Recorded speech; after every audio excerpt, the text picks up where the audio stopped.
Assalamualaikum warahmatullahi wabarakatuh. Bismillah, alhamdulillah, wassalatu wassalamu ala sayyidina Rasulullah Muhammad bin Abdullah wa ala alihi wa sahbihi wa man walah wa la hawla wa la quwwata illa billah. Subhanaka la ilma lana illa ma 'allamtana innaka antal alimul hakim. Rabbi shrah li sadri wa yassir li amri wa hlul 'uqdatam min lisani yafqahu qawli. Amma ba'd. Yang saya hormati, saya muliakan para takmir masjid As-Salihin, ketua, wakil dan semua jajarannya,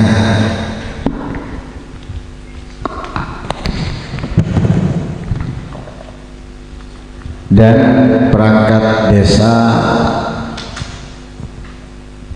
dan dusun Troliman, khususnya Bapak Suroso, hadirin hadirat yang dimuliakan Allah Subhanahu wa ta'ala. Alhamdulillah, di malam yang penuh barokah ini kita berkumpul bersama untuk beribadah kepada Allah, menjalankan kebaikan.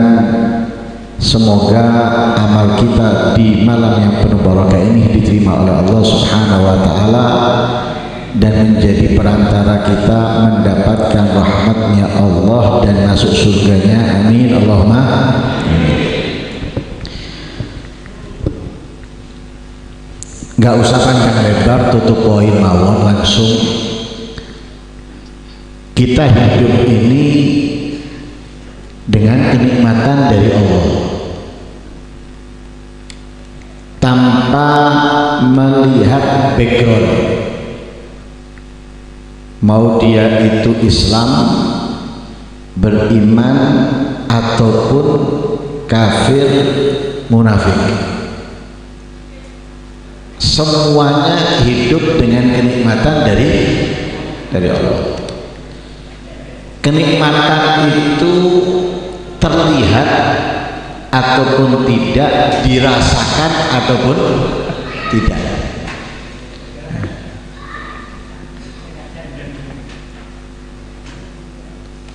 Dan kenikmatan yang Allah berikan kepada kita itu tidak sedikit, dan bukan kenikmatan kecil, tapi kenikmatan yang banyak, besar, dan istimewa. Karena itu tidak ada satupun kenikmatan yang kita miliki kecuali datangnya dari Allah, dan kenikmatan yang ada pada kita nggak mungkin kita bisa mensyukuri secara totalitas semuanya. Wa ma bikum min nikmatin faminallah. Wa in ta'uddu nikmatallahi la tuhsuha. Karena banyaknya kenikmatan, kata nikmat, gede nikmat, ada tentunya dari banyaknya kenikmatan itu adalah kenikmatan yang istimewa. Tapi sebelum kita membahas kenikmatan yang paling istimewa, jenenge nikmat, itu pasti ono wong sing ndak seneng. Di sapa wong sing duwe kenikmatan pasti ana wong sing gak seneng. Makanya ada pepatah mengatakan kullu dzi nikmatin mahsud. Semua orang yang memiliki kenikmatan ada orang yang iri. Orang wong sing gak seneng. Islam kita bisa mendapatkan surga. Tanpa kenikmatan Islam kita nggak akan mungkin mendapatkan surga. Wa may yabtaghi ghairal islami dinan fala yuqbala minhu wa huwa fil akhirati minal khasirin. Kalau orang ingin menjadikan selain Islam sebagai pegangannya, sebagai ajarannya, sebagai agamanya, maka apapun darinya tidak akan diterima oleh Allah. Berarti ketika kita mendapatkan kenikmatan Islam ini kenikmatan yang paling istimewa. masih ndak duwe akeh, masih ndak duwe jabatan, masih nganggur, tapi lek duwe Islam itu berarti duwe sakabehane. Kenapa dia bakal masuk surga? Lah nek surga duwe kabeh, istana duwe, omah duwe, kebun duwe, mari ngono ya beda duwe kabeh. Tapi modal yang utama ini kenikmatan yang paling istimewa yaitu Islam. Lah karena ini kenikmatan yang besar, kenikmatan yang sangat spesial, sing iri yo wae. Lek tuku motor anyar ae ono sing iri padahal regane sik 17 juta atau 20 juta, ndani yo kenikmatan sing luwih gede.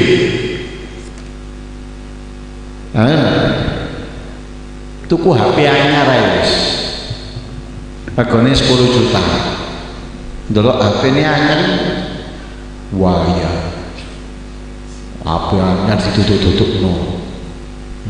Padahal waktu gawe HP sing gak durunge ya narok ndak dilokno, tapi gawe HP anyar dilokno gaya makiti sing liyane iku pek 10 juta, 50 juta atau 1 juta misalnya. Oh mek 1 juta padahal. Lah surga nggak bisa dibayangkan lagi kenikmatannya, besarnya, istimewanya. Sing iri ya pasti wakil, sing ciri, sing murah, ono sing iri, apa meneh sing larang. Lah Islam kenikmatan yang paling istimewa, sing iri wakil, sing iri aja,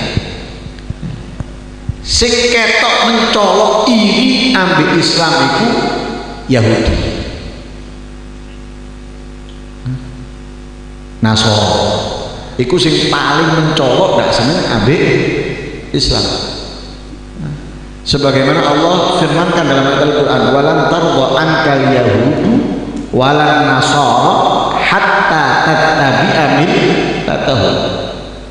Wong Yahudi, wong Nasara iku ndak mungkin seneng nang awakmu, yaitu nang Nabi Muhammad, sampai jenengan atau Nabi Muhammad mengikuti mereka baru. Dan Nabi Muhammad gak pernah mengikuti mereka, selalu menentang mereka, melawan mereka. Kenapa? Tidak sesuai dengan apa yang diinginkan oleh Allah. Lah apa zaman Nabi kok enggak terus berlanjut, sehingga di zamannya Nabi pun, mereka itu ingin menghasut orang-orang Islam, karena orang Islam ini mendapatkan kenikmatan yang besar, dan orang Islam itu dinyatakan saudara satu dengan yang lainnya. Sebagaimana di dalam beberapa ayat Al-Quran, innamal mu'minuna ikhwah, wong mukmin, wong muslim beda A beda B, tinggalnya di A atau tinggalnya di B dulu.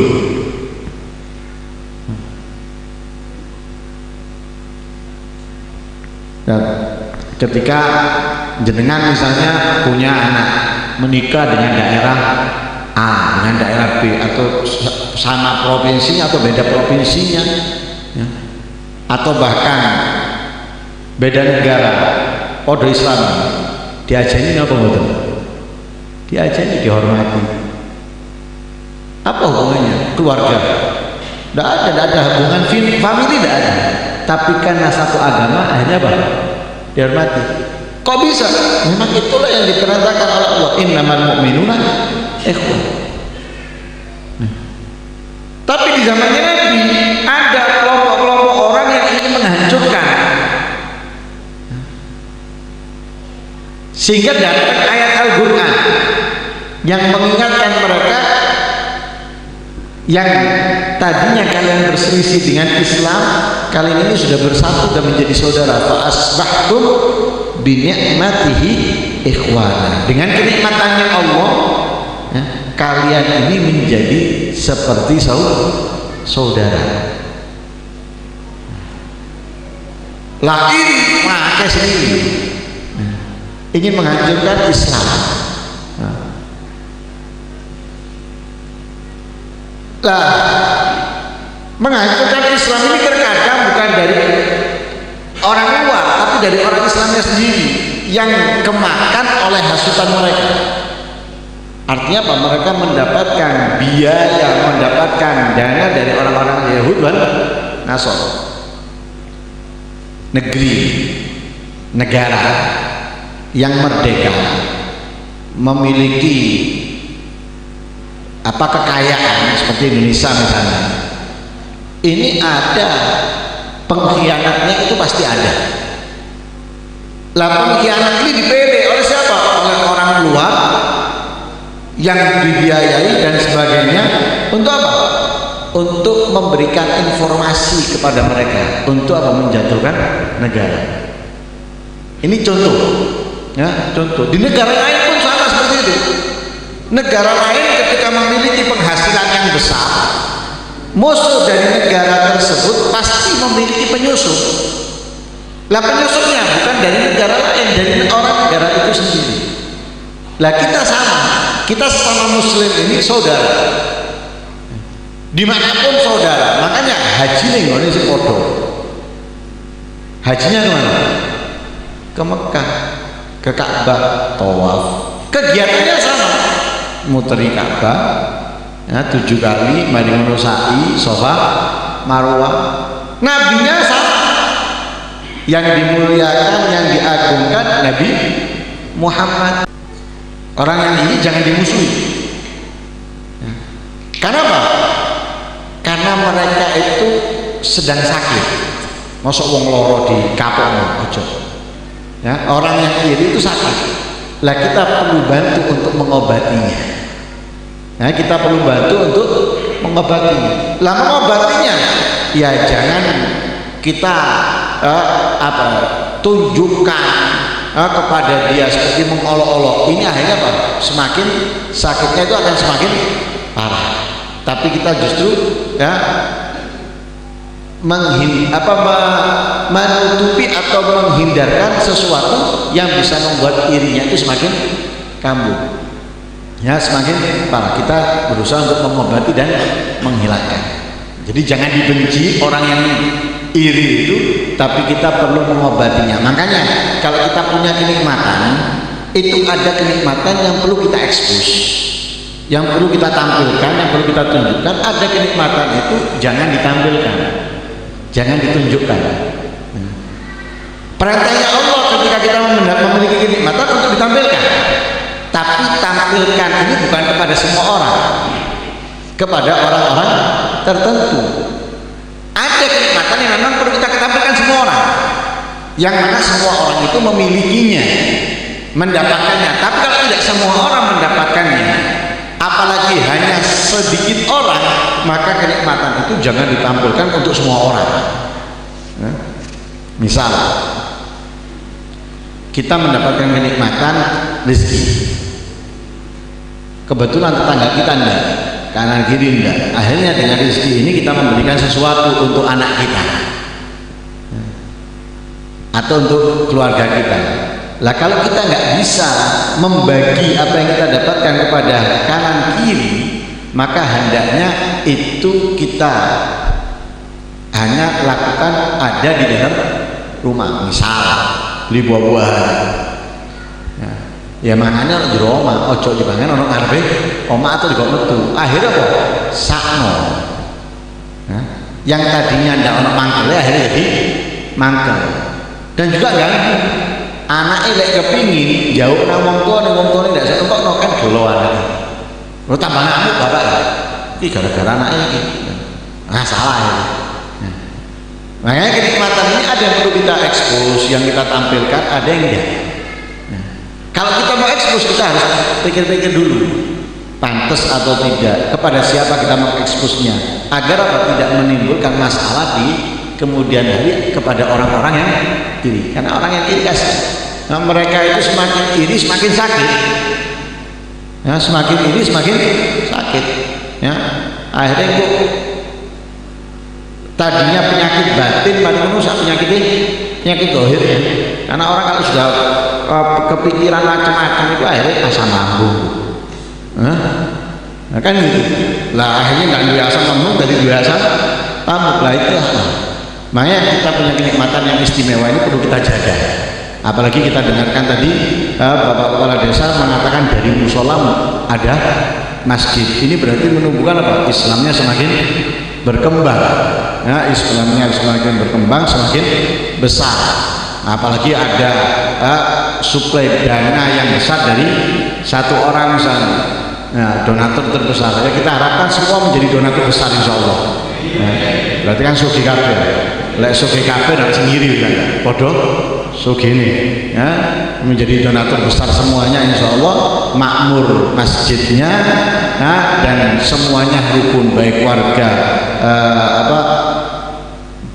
begagan limo